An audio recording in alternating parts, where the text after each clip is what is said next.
그 나르시시스트 부모는요, 자신의 자녀만이 최고라고 여기고 과대성을 투사하는데요. 오히려 나르시시스트의 자녀는 심리가 위축되어서 성장하는 경우가 많습니다. 안녕하세요. 정신과 의사 노승훈입니다. 요즘 학부모 갑질 논란이 많이 일어나고 있죠. 밤늦게 교사에게 전화해서 요구사항을 말하거나 폭언을 일삼는 그런 학부모들이 있는데요. 이들은 학교의 시스템이나 타인에 대한 배려 없이 본인과 본인의 자녀를 가장 우월하게 생각하기 때문에 이런 행동을 보이는 겁니다. 이처럼 남들의 고통에는 전혀 관심이 없고 자신만이 특별하다고 생각하며 남을 짓밟아서라도 자신의 권리를 쟁취해야 하는 사람들이 있는데 이들을 뭐라고 부를까요? 소시오패스. 땡! 정답은 바로 나르시시스트입니다. 오늘은 나르시시스트 학부모의 특징과 이들에게 대처하는 방법을 말씀드릴게요. 나르시시스트란 자기애적 성격 특성이 있는 사람을 말하는데요. 사실 어느 정도 자기애적 성향이 있는 것은 정상적인 것이지만요, 지나치게 자기중심적이고 자기애성 성격 장애 정도를 가진 사람도 있습니다. 갑질 논란 속의 학부모들은 심한 자기애성 성격 장애가 있는 나르시시스트로 보이는데요. 이런 나르시시스트는 자기 능력을 과대평가하거나 오로지 자신만을 중요한 존재로 여기면서 우월감에 빠져 있다고 볼 수 있을 것 같아요. 따라서 늘 특별 대우를 받기를 원하고 타인이 자기 요구에 순응할 것을 강요하는데 이 과정에서 남들에게 선을 넘고 상처를 주는 일이 자주 일어납니다.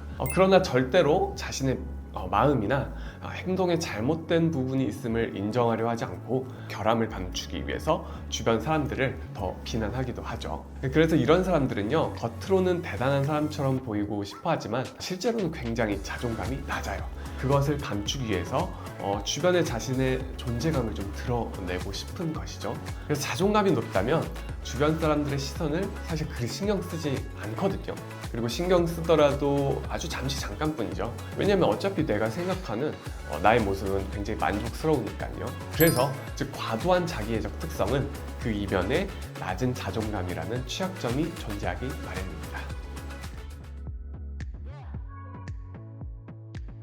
첫 번째로는 방임입니다. 나르시시스트는요, 자기 중심적인 뿐만 아니라 공감 능력이 부족하다는 특성이 있다는 것이 매우 중요합니다.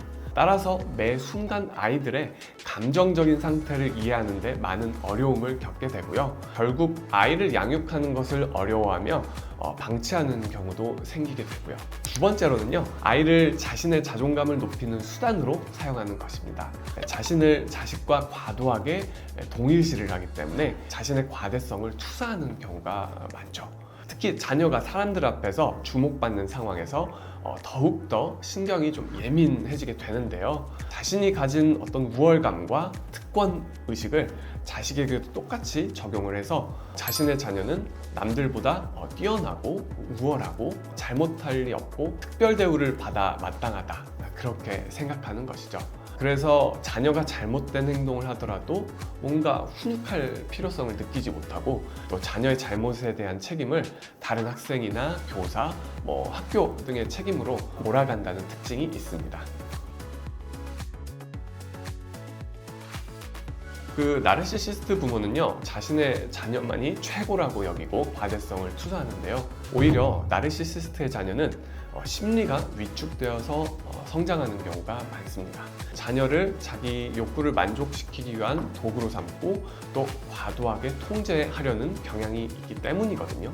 그래서 자신의 감정에 대해서 좀 뭔가 혼란스러워하고 부모에게 병적으로 의존하는 사람으로 성장하게 됩니다. 또한 자신이 독립적으로 결정하는 것을 굉장히 어려워하게 되고요. 진정으로 원하는 것이 무언지를 알지 못하게 됩니다. 따라서 그 자식들은 자신의 권리나 경계를 뭔가 존중하지 않는, 나를 조정하려는 사람과 가까워질 가능성이 높습니다.